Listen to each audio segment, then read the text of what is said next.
Now returning to the Dodo stage is Eve Pearce.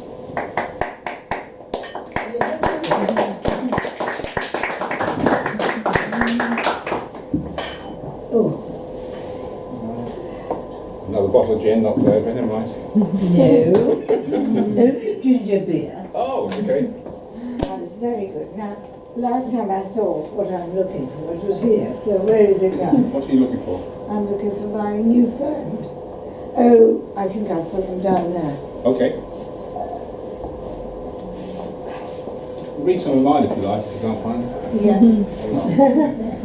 Yes, that's it. You want that one? Yes. Thank you. Sorry about that. Well, I'll read a couple more from the book, and then I'll read you some new ones.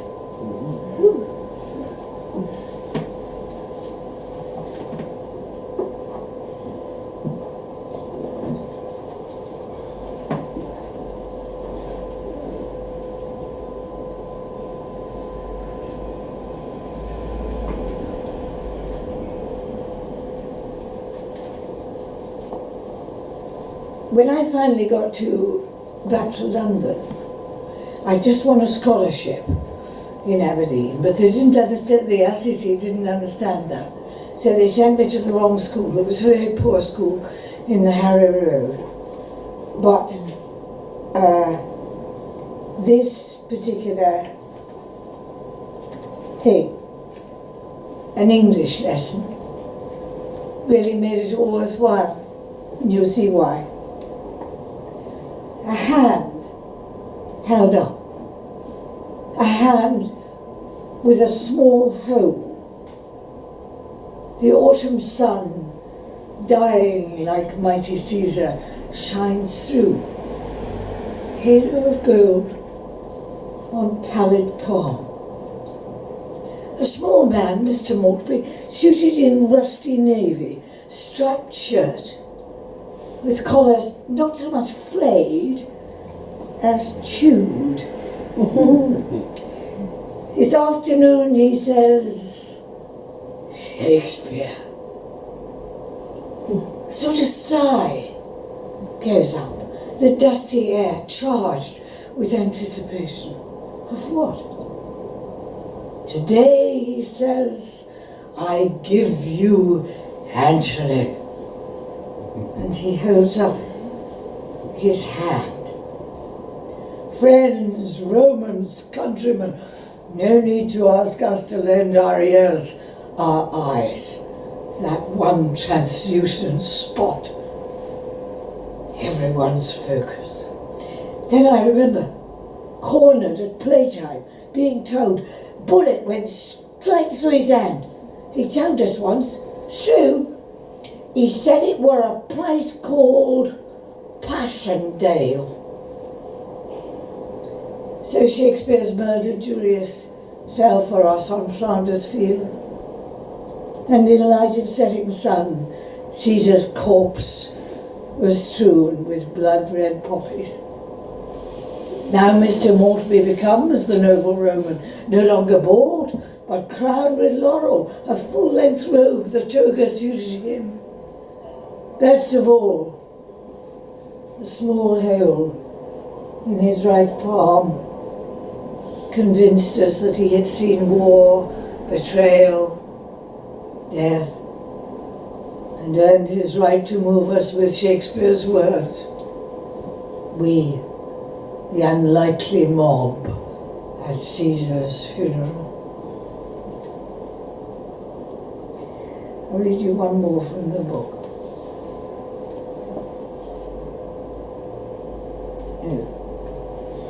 I just have to find it. It's a sonnet.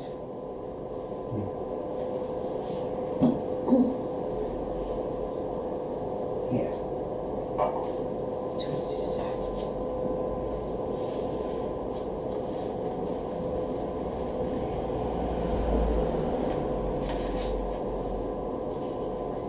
And it's called My Life in Shoes. 2 years old, bare-toed sandals in Mediterranean sun. At 4, Wellington boots plough through Scottish snow. 7 brings morning black patent for mummy. New brogues travel to London at 12. High-heeled straw sandals herald maturity. Navy blue marriage suede promise too much. Principal boys satin heels with fishnets. Low heels for pregnancy 3 times. Happiness, despair, a seesaw. So many shoes. Old now, fear falling. Non-slips, low with Velcro bar.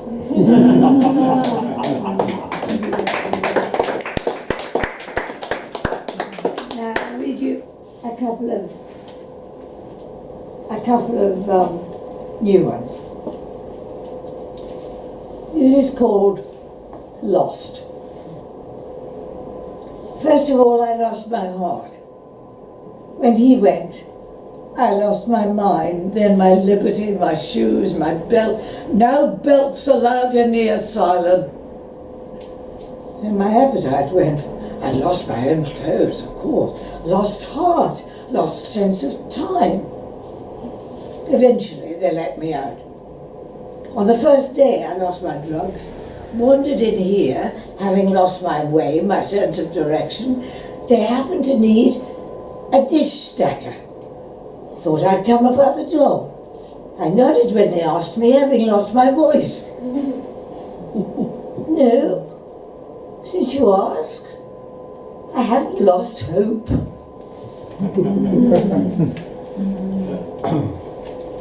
This is called Give Me a Child Until He's 7. Seamus said you couldn't quite escape what you'd been taught as a child. Once a Catholic, always a Catholic and all that. Even if in the end the bread was simply bread, the wine simply wine, and you knew it. Something of a simple acceptance remained. So what about the being sent to Sunday school in the Gospel Hall with the Plymouth Brethren? Even if it was, as my mother said, because it's the nearest. God is love, the only decoration on the wall. 3 words difficult to understand then, aged 6. I'm still trying to comprehend them fully 70 years on. In the beginning was the Word. The heady language of the King James's Bible entered my life and has never left it. A different text every week on a card to learn for next Sunday. If word perfect, you got to keep the card. My favourite.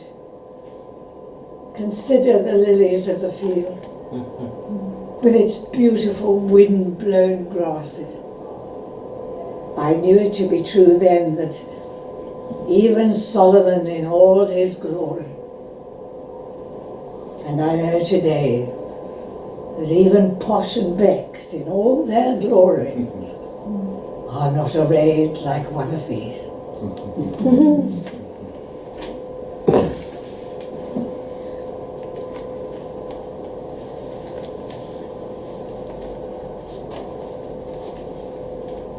This is called A Child's World. This dark interior is where the witches live. 2 of them. Actually, an angel, one might be. I found a white feather in an old sieve the other day on a leather trunk. No key. So I'm waiting for a shooting star to strike and then it'll open. Fly! I wait for a starry night. The door ajar. Van Gogh's would do, his sky. How do they all fit in this small space? The blue potion must have something to do with it. Reckitt's Blue, it's called. Mummy, ooh, her face. Doesn't like me to touch it. Afraid I'll suck it. Maybe she's an angel. But no wings, so that's not so. Or a witch, we have a broom. But then what would I be? I can't do spells. Tried to make the cat go, but she was still there in the morning. Of course, she isn't black, the cat. I mean, so that could be why she didn't disappear or die. This funny man turned up the other day. He winked at me and then he said, "If others want to capture my light, they can." I just lay down on my bed, thought, jolly dangerous if the witches are listening.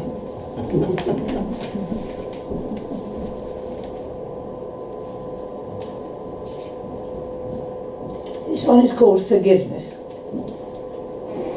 and it's a sonnet. Has the time come at last in this cold spring to find forgiveness?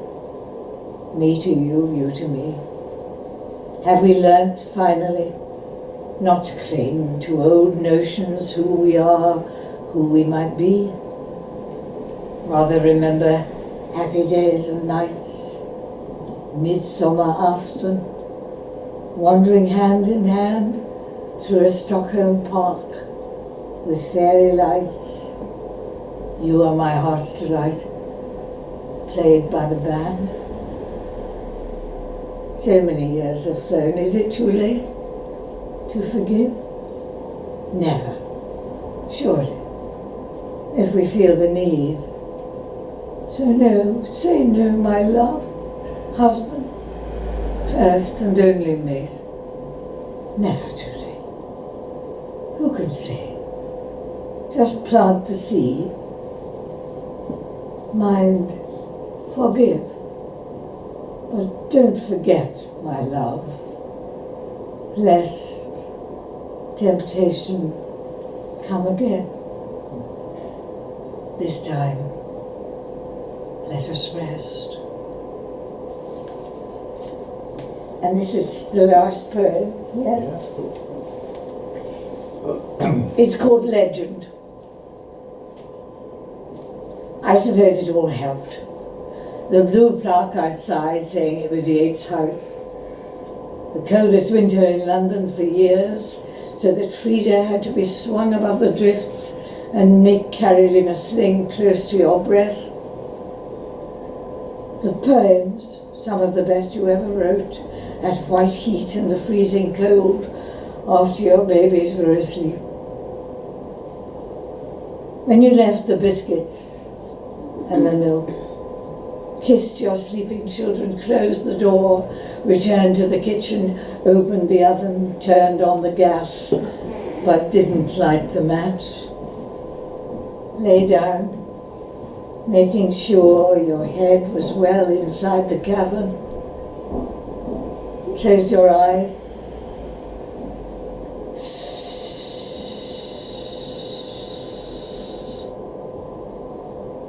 Hiss of gas. Last thing you heard. Then, at that precise moment, Sylvia,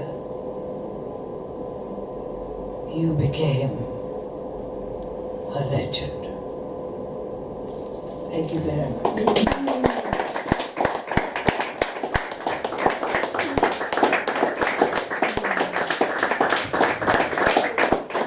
Absolutely delightful to have Eve Pearce back here again tonight. So more applause, please, for a great evening.